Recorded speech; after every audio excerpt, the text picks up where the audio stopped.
दोस्तों, इस दुनिया में कुछ ऐसे कलाकार भी होते हैं जो कि थोड़े ही समय में अपनी इतनी बड़ी पहचान कायम कर जाते हैं जो कि कभी भुला ही ना जा सके। एक ऐसा फनकार जो कि पंजाब के एक छोटे से गांव में जन्मा, अपने गीतों से समाज में क्रांति का बीज बोया, फिर राजनीति और फिल्म जगत में भी एंट्री की। केवल देश ही नहीं बल्कि विदेशों में भी अपनी अलग पहचान बनाई, लेकिन छोटी उम्र में ही वो इस दुनिया को अलविदा कह गया। आखिर कौन है वह कलाकार, यह जानने के लिए हमारे साथ जुड़े रहें और इस वीडियो को अंत तक पूरा ज़रूर देखें। ऐसे महान कलाकार का नाम है सिद्धू मूसेवाला, जिनका पूरा नाम तो शुभदीप सिंह सिद्धू है, लेकिन इन्हें सिद्धू मूसेवाला के नाम से ही जाना जाता है। इनका जन्म 11 जून सन 1993 को मानसा पंजाब के मूसा गांव में हुआ। इनके पिता का नाम सरदार बलकौर सिंह और मां का नाम चरण कौर है। सिद्धू को बचपन से ही गाने सुनने और गाना गाने का बहुत शौक था। बाद में इन्होंने अपने गाने खुद भी लिखे, जो कि केवल भारत ही नहीं बल्कि इंग्लैंड, कनाडा, अमेरिका, ऑस्ट्रेलिया और भी कई विदेशी कंट्रीज में काफ़ी ज़्यादा पसंद किए गए। उनके गानों में कई तरह के क्रांतिकारी संदेश छुपे होते थे, जिनकी वजह से वह काफ़ी विवादों में भी घिरे रहते थे। वह अपने गीतों में गन कल्चर की वजह से काफ़ी फेमस भी हुए। वह राजनीति में भी आए तो उनका विरोध किया गया। एक बार उन पर आर्म्स एक्ट का केस भी दर्ज किया गया, लेकिन बाद में वह इस केस से बरी हो गए। अभी वह सफलता की सीढ़ियाँ चढ़ी रहे थे कि अचानक मौत ने उनको दस्तक दी और वह हम सबको अलविदा कह गए। सिद्धू मूसेवाला को उनकी गाड़ी में ही गोली मार दी गई। कहा जाता है कि वह इस सिस्टम की गंदी राजनीति और गैंगवार का शिकार हो गए। लेकिन आखिर ऐसा क्यों हुआ, जबकि जिस सिंगर की फैन फॉलोइंग लाखों करोड़ों की संख्या में है, भला उसकी किसी से क्या दुश्मनी हो सकती है। एक छोटे से गांव में रहने वाला शुभदीप सिंह सिद्धू आखिर कैसे बना सिद्धू मूसेवाला, आइए इस पूरी कहानी को डिटेल में जानते हैं। जैसा कि हम सब लोग जानते ही हैं कि बहुत ही कम उम्र में सिद्धू ने सफलता के उस मुकाम को हासिल कर लिया था जहां तक पहुंचना किसी भी कलाकार के लिए इतना आसान नहीं होता। सिद्धू मूसेवाला पंजाबी पॉप इंडस्ट्री के सिर्फ गायक ही नहीं बल्कि एक ब्रांड बनकर उभरे थे। सिद्धू के लिए सफलता का यह सफर इतना आसान नहीं रहा, क्योंकि पंजाबी गायकी की इस इंडस्ट्री में इतने बड़े बड़े धुरंधर कलाकारों को पीछे छोड़ना कोई आसान बात नहीं थी। उन्होंने अपनी ज़िंदगी में कई उतार चढ़ाव झेले।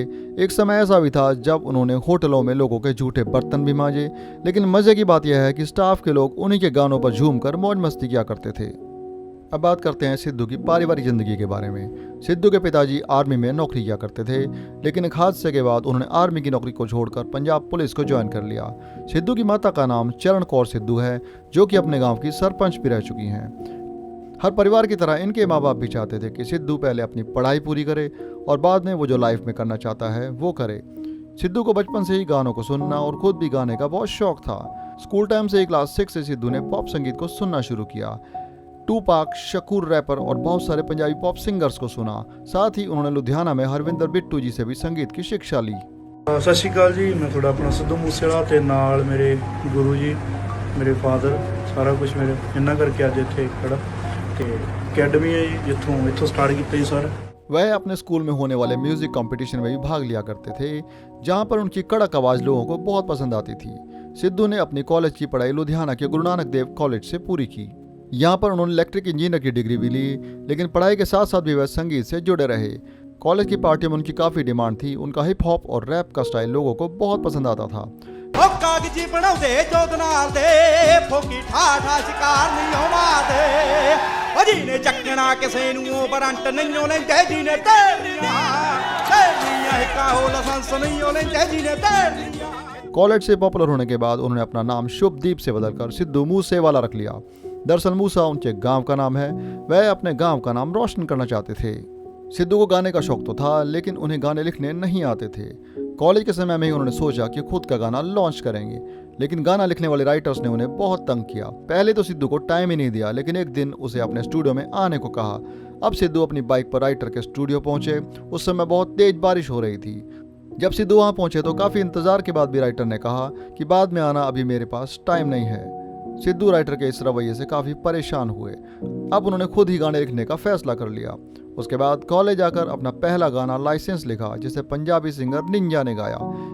इसके बाद सिद्धू होटल मैनेजमेंट की पढ़ाई के लिए कनाडा चले गए। इस समय उन्होंने एक होटल में वेटर का काम भी किया और वहाँ पर बर्तन भी मांजा करते थे। कई बार उन्हें बीफ काटने को भी कहा जाता था, लेकिन सिद्धू को बीफ काटना पसंद नहीं था। उनके दोस्त इस काम में उनकी मदद भी किया करते थे। एक दिन होटल की एक डांस पार्टी में नाइजीरिया के कुछ लोग उनके गानों पर थिरक रहे थे।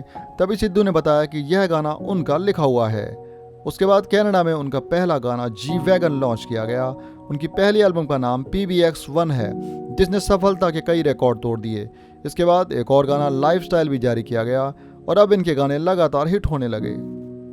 दरअसल सिद्धू ने पंजाबी पॉप और रैप के साथ भंगड़ा का नया हिप हॉप स्टाइल बनाया जो कि हर वर्ग के लोगों ने काफ़ी पसंद किया। अब सिद्धू भारत में आ गए। सन 2017 में एल्बम सो हाई रिलीज की जिसने सफलता के कई रिकॉर्ड तोड़ दिए। अब इन्होंने बैक टू बैक कई गाने बनाए। इनके हिट गीतों में से कुछ टाइटल यह हैं it's all about you, same beef, धक्का, सेल्फ मेड, इस्सा जट, चोजन, सिंधुस, एंथम। पता नहीं इनके गीतों में कैसा जादू होता था कि जैसे ही इनका गाना रिलीज होता था इनके करोड़ों फैंस उस गीत को तुरंत ही सफलता की ऊंचाइयों पर पहुंचा देते थे। सिद्धू का लास्ट गाना अभी 2 हफ्ते पहले ही जारी किया गया था। इस गाने में उन्होंने जवानी में जनाजा उठने का जिक्र किया है, लेकिन कौन यह जानता था कि उनका यह गाना एक सच्चाई बन जाएगा। सिद्धू ने पंजाबी फिल्मों में भी अभिनय किया। इनकी कुछ फिल्मों के नाम इस तरह से हैं तेरी मेरी जोड़ी, Moosa Jatt, yes I am student. इसके अलावा एक और फिल्म जट्टा दा मुंडा गौण लग गया जो कि कुछ कारणों से रिलीज नहीं हो सकी है। इनका कैरियर विवादों से भरा रहा है। इन पर पंजाब में गन कल्चर को बढ़ावा देने का आरोप भी लग चुका है।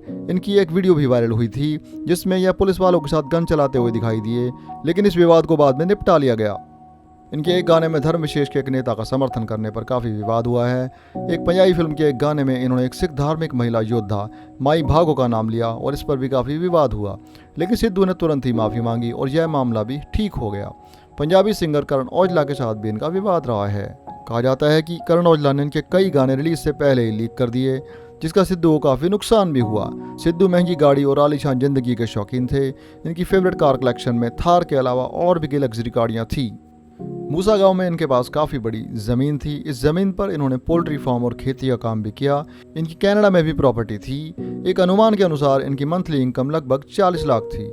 इस दौरान उनकी मां ने बताया कि वह सिद्धू की शादी करने वाली है, लेकिन वह लड़की कौन है यह अभी उन्होंने नहीं बताया है। इनकी कुल संपत्ति 30 करोड़ की आंकी जाती है। इन्होंने राजनीति में भी एंट्री की और पंजाब कांग्रेस मानसा से टिकट ली, लेकिन राजनीति के खेल में यह ज़्यादा देर तक टिक नहीं पाए और आम आदमी पार्टी से हार गए। इस पर सिद्धू ने एक गाना भी रिलीज़ किया जिस पर फिर से विवाद हुआ। सिद्धू एक गायक, एक बिजनेसमैन और एक राजनेता के रूप में अपनी छवि कायम कर चुके हैं।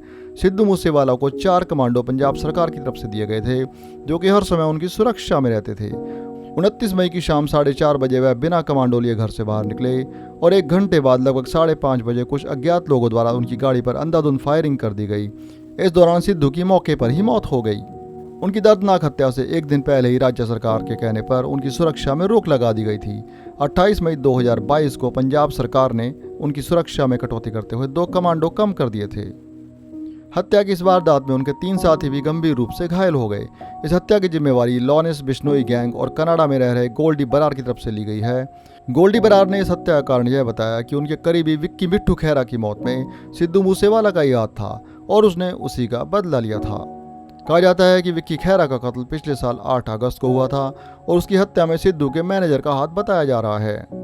इस पूरे मामले में सरकार ने SIT का गठन भी कर दिया है। 2 अपराधियों की गिरफ्तारी भी हो चुकी है। क्या सिद्धू को पता था कि उनकी जान को खतरा है?